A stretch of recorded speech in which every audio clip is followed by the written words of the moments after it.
शिक्षक मित्रांनो नमस्कार, स्वागत आहे पुनश्च एकदा तुमचं माझ्या DK टीचर्स सपोर्ट या यूट्यूब चॅनलमध्ये।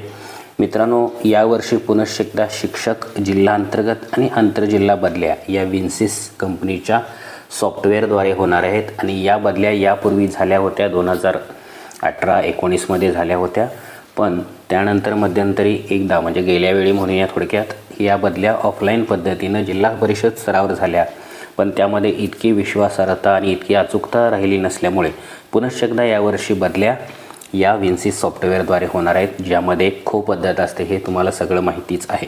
तर मित्रांनो, या बदल्या या चार नाही 6 प्रकारामध्ये होणार आहेत। ते 6 प्रकार कोणते हे तुम्हाला समोर दिसत आहेत। पहिला आहे संवर्ग 1, दुसरा आहे संवर्ग 2 पती पत्नी, तिसरा आहे बदली अधिकार प्राप्त, चौथा आहे बदली पात्र, पाचवा आहे विस्थापित आणि 6वा आहे अवघड क्षेत्रातील रिक्त पदांच्या बदल्या। या 6 टप्प्यामध्ये बदल्या केल्या जातील आणि बदलीची प्रक्रिया ही आता गेल्या काही वर्षापूर्वी तुम्ही अनुभवले आहे त्या पद्धतीने होणार आहे। यापूर्वी सुद्धा जेव्हा पहिल्यांदा ऑनलाईन बदल्या झाल्या तेव्हा आपल्या चॅनलच्या माध्यमातून बदलीच्या बाबतीतले सगळे व्हिडिओज मी तुम्हाला दिले होते, जी की सुरुवात होती त्यामुळे कोणालाच काही माहिती नव्हतं, पण हे सगळे व्हिडिओज तुम्हाला दिले होते। यातले व्हिडिओ आजही जसेच्या तसे लागू पडतात। जे तुम्हाला व्हिडिओ आवश्यक आहेत ते पाहू शकता। या बदलीच्या प्लेलिस्टची लिंक खाली मी तुम्हाला डिस्क्रिप्शनमध्ये देतो, म्हणजे तुम्हाला सगळे व्हिडिओ पाहता येतील। मित्रांनो, यावर्षीसुद्धा आपण बदलीतले जे काही नवीन बदललेले काही नियम आहेत, नवीन काही गोष्टी त्यामध्ये ॲड झाले आहेत, या सगळ्या बाबतीतले व्हिडिओ तुम्हाला देणार आहोत। त्यामुळे तुम्ही चॅनलला सबस्क्राईब केला नसेल तर नक्की सबस्क्राईब करा आणि बेल आयकॉन प्रेस करून नोटिफिकेशनसुद्धा ऑन करा, म्हणजे नवीन आलेला व्हिडिओ तुम्हाला नक्की कळेल। मित्रांनो, आज आपण पाहणार आहोत की बदलीचं जे पोर्टल आहे ते पोर्टल सुरू झालेलं आहे शिक्षकांसाठी, त्यामुळे ते तिथं तुम्ही लॉग इन होत आहे काय तुम्ही बघायचं आहे। लॉग इन करून आपली जी माहिती तिथं तुम्हाला दिसते ती माहिती सगळी बरोबर आहे का चेक करायची आहे। या माहितीत 2 भाग आहेत, या दोन्ही भागातल्या माहितीतील कोणत्या माहितीत तुम्हाला बदल करता येतो आणि कोणता बदल हा तुम्हाला प्रशासन स्तरावरून करून घेता येईल, या बाबतीतली सगळी माहिती तुम्हाला आजच्या व्हिडिओमधून आपण देणार आहोत। चला तर पाहूया प्रत्यक्ष पोर्टलवर जाऊन। त्यासाठी काय करायचं आहे बघा, आपल्याला क्रोम ब्राउझरमध्ये जायचं आहे आणि इथं सर्च विंडोमध्ये टाकायचं आहे ott.mahardd.com। बघा, ही वेबसाईट लक्षात ठेवा सगळ्यांनी, ott.mahardd.com। याची लिंक मी खाली डिस्क्रिप्शनमध्ये सुद्धा देतो, म्हणजे त्या लिंकवर सुद्धा क्लिक करून तुम्ही डायरेक्ट इथं पोचू शकणार आहात। मित्रांनो, काही गोष्टी मी हे सांगत असताना हाईड करणार आहे, पण तुम्ही समजून घ्यायचं आहे की कुठं काय आहे ते। सर्वप्रथम आपल्याला मोबाईल नंबर टाकायचा आहे, जो की तुमचा या सॉफ्टवेअरमध्ये रजिस्टर आहे। हा रजिस्टर मोबाईल नंबर तुमचा चालू असणं गरजेचं आहे।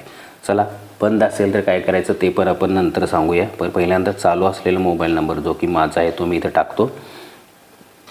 ओके, टाकलेला आहे। जर मोबाईल नंबर टाकल्यानंतर याच्या बाजूची जी ही विंडो आहे ती ब्ल्यूच राहिली तर समजायचं की आपला नंबर बरोबर आहे, जर ती रेड झाली तर समजायचं आपला नंबर चुकलेला आहे। मग दुसरा एखादा नंबर तुम्ही टाकून बघायचा किंवा नंबर चुकला काय बघायचं। आता मोबाईल नंबर टाकल्यानंतर तुम्ही सेंड OTP याच्यावर क्लिक करणार आहात। सेंड OTPवर क्लिक करा, तुम्हाला मेसेजमध्ये OTP येईल। बघा, इथं मला OTP आलेला तुम्हाला दिसेल। हा OTP 6 अंकी असणार आहे आणि एकदाच वापरता येणार आहे। बघा, वरती OTP आलेला आहे 870801, हा OTP मी इथं टाकतो। ओके, OTP टाकलेला आहे। आता आपल्याला OTP टाकल्यानंतर परत हा जो कॅप्चा आहे हा कॅप्चा वरती इथं टाकायचा आहे। ठीक आहे, हा कॅप्चा अंकाने अक्षरामध्ये असतो, तो व्यवस्थित टाकायचा आहे, कॅपिटल स्मॉल व्यवस्थित बघून टाकायचं आहे। ओके, हां, कॅप्चा झालेला आहे। जर कॅप्चा तुम्हाला नीट ओळखत नसेल तर इथं रिफ्रेशवर क्लिक करून तुम्ही कॅप्चा बदलू सुद्धा शकता। आता सगळं टाकल्यानंतर लॉग इनवर क्लिक करायचं आहे। लॉग इनवर क्लिक केल्यानंतर बघा, इथं मी लॉग इन झालेलो आहे। आता हे मी मोबाईलद्वारे दाखवते तुम्हाला सगळं, त्यामुळे तुम्ही सुद्धा हे मोबाईलद्वारे करू शकता। इथं वरती ही जी डार्क ब्ल्यू पट्टी आहे याच्यामध्ये तुम्हाला काही गोष्टी दिसत आहेत। बघा, त्या कोणकोणत्या गोष्टी आहेत दाखवत तुम्हाला। इथं हे जे पहिलं आहे ते तुम्ही कोणत्या ठिकाणी आहात ते दिसतंय, तुमचा जिल्हा आणि तालुकामध्ये दिसणार आणि तुमचं नाव हे शेवटी इथं दिसणार आहे। त्याच्या वरच्या बाजूला काय काय बघा, त्याच्या वरच्या बाजूला आहे इथं लँग्वेज दिसते तुम्हाला। आता इंग्लिशवर आहे म्हणून इंग्लिश खाली दिसते। मराठीवर क्लिक केल्यावर खाली सगळी बाजू माहिती मराठीमध्ये दिसेल आणि लॉगआउटवर क्लिक केल्यावर तुम्ही लॉग इन होणार आहात। त्यानंतर या ज्या 3 डॉट आहेत या 3 डॉटवर क्लिक केल्यावर भरपूर मेनू उघडणार आहे, त्याच्याबाबतसुद्धा बोलणार आहोत आपण. आणि इथं हे जे तुम्हाला दिसतं आहे your profile is pending with your self, म्हणजे तुमची ही जी प्रोफाईल माहिती आहे प्रोफाईलमधली ती पेंडिंग आहे. हे सगळ्यांनाच येणार आहे, त्यामुळे तुम्ही घाबरून जायचं नाही. हे नंतर जाणार आहे जेव्हा तुम्ही त्यामध्ये अपडेट किंवा ॲक्सेप्ट कराल तेव्हा.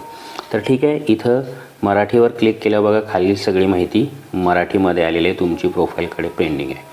ठीक आहे, मी परत एकदा इंग्लिशवरच क्लिक करतो कारण इंग्लिशमध्ये बरेच शब्द समजायला बरं असतं. ठीक आहे, आता या 3 डॉटवर आपण जाणार आहोत, ज्या 3 डॉटमधून तुम्हाला तुमची प्रोफाईल वगैरे दिसणार आहे. चला 3 डॉटवर क्लिक करूया. 3 डॉटवर क्लिक केल्यानंतर उघडलेले मेनू जे आहेत त्याच्याबाबत जरा माहिती घेऊया. पहिला आहे डॅशबोर्ड, जो आता इथं खाली ओपन आहे तोच. प्रोफाईल ही आपली महत्त्वाची आहे, यामध्ये आपली सगळी माहिती 2 भागात आहे. ते 2 भाग कोणते तेही मी सांगितलं आहे. डिरेक्टरीमध्ये आपल्याला कोणत्याही शाळेत बदली पात्र किंवा रिक्त पद आहे का हे माहिती मिळू शकते. डिफिकल्ट एरिया या ठिकाणी तुमच्या कोणत्याही शाळा तुम्ही तिथं टाकून ती डिफिकल्टमध्ये आहे का रेग्युलरमध्ये आहे हे शोधू शकता. आणि हे नोटिफिकेशन ऑडिट लॉग हे काही नाही आहे, इथं तुम्ही लॉग इन केल्याची माहिती असते. ठीक आहे, आणि हेल्प अँड सपोर्टमध्ये तुम्हाला या कंपनीचे ईमेल वगैरे मिळते. ठीक आहे, तर आता प्रोफाईल जो महत्त्वाचा भाग आहे याच्यावर आपण जाऊन आपली माहिती चेक करणार आहोत. ठीक आहे, मी प्रोफाईलवर क्लिक केलं. प्रोफाईलवर क्लिक केल्यानंतर थोडंसं खाली यायला लागतं. हे डिस्क्लेमरच येतं परत एकदा, त्यामुळे खाली यायचं आणि याला पहिल्यांदा इथं ॲक्सेप्ट करायचं. तोपर्यंत तुम्ही प्रोफाईलवर जाऊ शकत नाही. तर ॲक्सेप्टवर एकदा क्लिक करा. त्यानंतर परत एक ओपन झालेला आहे विंडो, त्याच्यामध्ये एक छोटा गोल आहे. I have read important notes carefully and agreed, या सगळ्या कंडिशन्स वगैरेला आपण ॲग्री आहे आणि मी ते सगळं वाचलेलं आहे असं त्याचा अर्थ आहे. म्हणून या छोट्या चौकोनात क्लिक करा. परत एकदा ॲक्सेप्ट बटन ओपन झालं, त्याच्यावरती क्लिक करा. आता इथं हे वेळापत्रक दिसत आहे, या वेळापत्रकाचाही तुम्ही अभ्यास करू शकता. कोणती गोष्ट कुठंपर्यंत चालणार आहे हे सगळं आहे. CO स्तरावर काय चालणार आहे, शिक्षणाधिकारी स्तरावर काय चालणार आहे, ह्या सगळ्या गोष्टी. तर ठीक आहे मित्रांनो, ही एवढी सगळी माहिती होती. आता आपण जाणार आहोत 3 डॉटवरून. या 3 डॉटवरून आपण प्रोफाईलवर जाणार आहोत. तर 3 डॉटवर क्लिक करूया. आता इथं 2 नंबरच्या प्रोफाईलवर क्लिक करूया. आता पहिला जो भाग आहे प्रोफाईल डिटेल्सचा तो आहे पर्सनल डिटेल्स, म्हणजे स्वतःचे डिटेल्स तुमचे असणार आहेत. ठीक आहे, तर स्वतःचे डिटेल्स काय आहेत ते बघा. सगळं तुमचं नाव असणार आहे त्यामध्ये तुमची जन्मतारीख असणार आहे, जेंडर असणार आहे, जो मोबाईल नंबर तुम्ही ह्याच्यामध्ये भरलेला आहे तो मोबाईल नंबर असणार आहे, आधार नंबर असणार आहे, पॅन नंबर असणार आहे, तुमची ईमेल असणार आहे, शालार्थ आय डी असणार आहे आणि तुमचं मॅरिटल स्टेटस म्हणजे तुम्ही मॅरिड अनमॅरिड काय आहात त्याचे. तर पहिली माहिती ही पर्सनल डिटेलची असणार आहे. आणि जेव्हा तुम्ही ही पर्सनल डिटेलच्या माहितीमध्ये जर तुम्हाला काही बदल करायचे असेल, समजा जन्मतारीख बदलायची असेल किंवा मोबाईल नंबर बदलायचा असेल, शालार्थ आय डी बदलायची, कोणतीही गोष्ट यामध्ये बदलायची असेल तर यामध्ये तुम्ही स्वतः बदल करू शकत नाही. हा बदल तुम्हाला फॉरवर्ड करावा लागतो, म्हणजे फॉरवर्ड नाही करावं लागत. या बदलासाठी तुम्हाला एक अर्ज करावा लागतो की माझी जन्मतारीख चुकलेली आहे ती बदलण्यात यावी. आणि जन्मतारीख किंवा जे काही बदलायचं आहे मोबाईल नंबर जन्मतारीख त्यासाठी तुम्ही अर्ज करावा लागतो गट शिक्षणाधिकाऱ्यांना. आणि त्याच्यासाठी एक तुम्हाला काय करावं लागतो, पुरावा जोडावा लागतो. त्या पुराव्याची पडताळणी करून मगच या प्रोफाईलमधले म्हणजे पर्सनल डिटेल्समधली माहिती तुम्हाला बदलून मिळते. तुम्हाला स्वतः बदल करता येत नाही. समजा यामध्ये काही बदल नाही किंवा बदल आहे तर तुम्ही अर्ज केला आहे, ते सगळ्या गोष्टी झाल्या. आता पुढच्या पेजवर जाण्यासाठी आपण नेक्स्टवर क्लिक करणार आहोत. नेक्स्टवर क्लिक केल्यानंतर इथं हा दुसरा भाग ओपन झालेला आहे, याचं नाव आहे एम्प्लॉयमेंट डिटेल्स, म्हणजे तुमच्या नोकरीची माहिती इथं असणार आहे. पहिल्या पेजवर तुमची स्वतःची वैयक्तिक माहिती होती, दुसऱ्या पेजवर तुमची आहे एम्प्लॉयमेंट डिटेल्स. यामध्ये मात्र तुम्ही स्वतः बदल करू शकणार आहात. यामध्ये काय काय बघा, डेट ऑफ अपॉइंटमेंट म्हणजे या जिल्हा परिषदेतली तुमची रुजू झाल्याची तारीख, हे तुम्ही मराठीत करून सुद्धा पाहू शकता. बघा एकदा करतो मराठी मी. हे बघा, जिल्हा परिषदेतली रुजू झाल्याची तारीख, जातीचा प्रवर्ग, नियुक्तीचा प्रवर्ग, सध्या कार्यरत असलेल्या जिल्ह्यातील रुजू तारीख, सध्या कार्यरत असलेल्या शाळेचा युडायस, बरोबर आहे काय सगळं बघायचं. सध्याच्या शाळेतील प्रवेश तारीख, त्यानंतर सध्याचा शिक्षक प्रकार, तुम्ही कोणत्या ह्या शिक्षक प्रकार बदलला असेल तर तुम्ही इथं बदलू शकता.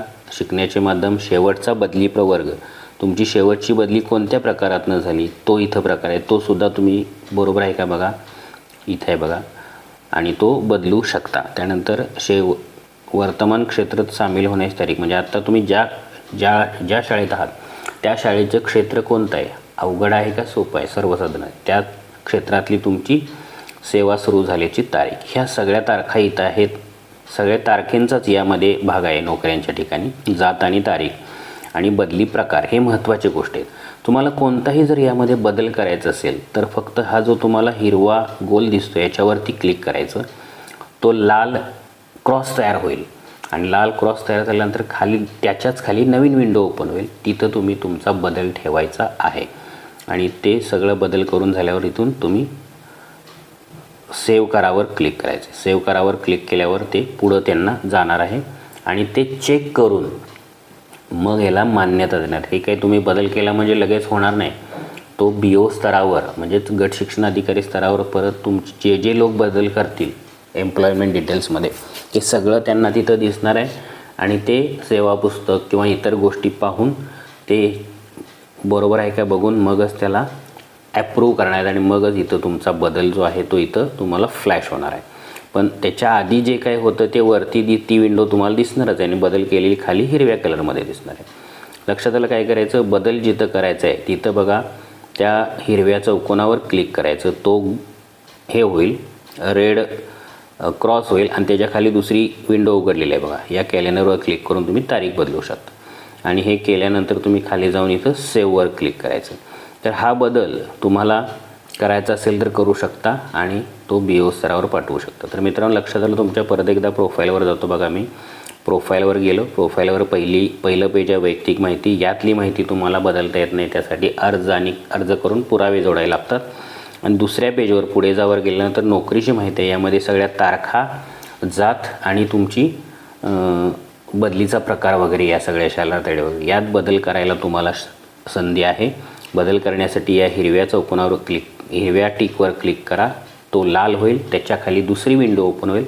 त्यात तुम्हाला जो बदल करायचा आहे तो टाकायचा आणि खाली येऊन एकदा सेव्ह करायचं आणि मग पुढे जावर क्लिक करायचं. तर ठीक आहे, मी काही बदल न करता पुढे जावर गेलो तर परत आपण सगळी प्रोफाईल म्हणजे दोन्ही गोष्टी दिसतात तुम्हाला. पहिलं पेज आणि दुसरं पेजसुद्धा दिसतं. पण पहिल्या पेज आणि दुसऱ्या पेजमध्ये आपल्याला बदल करता पहिल्या पेजमध्ये आपल्याला पहिल्या पेजमधली माहिती आपल्याला बदल करता येत नाही. आता ही सबमिट हे बटन इथं बंद आहे. हे सबमिट बटन जेव्हा ओपन होईल आणि जेव्हा आपण हे सबमिट करू तेव्हा वरती जे तुम्हाला दिसतं युअर प्रोफाईल इज पेंडिंग तो ऑप्शन जाणार आहे आणि तुमची प्रोफाईल फिक्स होणार आहे. तर मित्रांनो या पद्धतीनं तुम्ही तुमच्या रजिस्टर मोबाईलने लॉग इन होतं का पहा. लॉग इन झाल्यानंतर तुमचे पहिल्यांदा पर्सनल डिटेल्स पहा, वैयक्तिक माहिती. त्यामध्ये जर काही बदल असेल तर अर्ज आणि पुरावे जोडून अर्ज करा. दुसऱ्या पेजवर तुमचं एम्प्लॉयमेंट डिटेल्स आहेत ते पण चेक करा. त्याच्यामध्ये काय बदल करायचं असेल तर तुम्ही स्वतः करू शकता. तर तेही बदल करा आणि ते सुद्धा पुढे त्यांना पाठवा. तर मित्रांनो या पद्धतीने हे पहिली स्टेप तुम्ही सगळ्यांनी पूर्ण करून ठेवा. पुढच्या व्हिडिओमध्ये तुम्हाला आपण अजून माहिती देणार आहोत. तुम्हाला बदलीसाठी याच्यामध्ये माहिती प्रोफाईलमध्ये अजून बदल कसा करायचा, ॲक्सेप्ट कशी करायची, त्यानंतर फॉर्म्स कसे भरायचे, बाकीच्या गोष्टी या सगळ्या बाबतीतले तुम्हाला व्हिडिओ देणार आहेत. त्यामुळे चॅनलला जर सबस्क्राईब केलं तर नक्की सबस्क्राईब करा, जेणेकरून तुम्ही महत्त्वाच्या गोष्टी अजिबात मिस करणार नाहीत. मित्रांनो पहिली जेव्हा ऑनलाईन बदली झाली तेव्हा आपल्या व्हिडिओच्या माध्यमातून प्रचंड फायदा लोकांना झालेला आहे. त्यामुळे या माध्यमातून सुद्धा आपल्याला यावेळीसुद्धा भरपूर माहिती देण्यात येईल. तेव्हा चॅनलला पुनश्च एकदा विनंती, सबस्क्राईब करा. भेटूया पुढच्या व्हिडिओमध्ये. तोपर्यंत take care and good bye.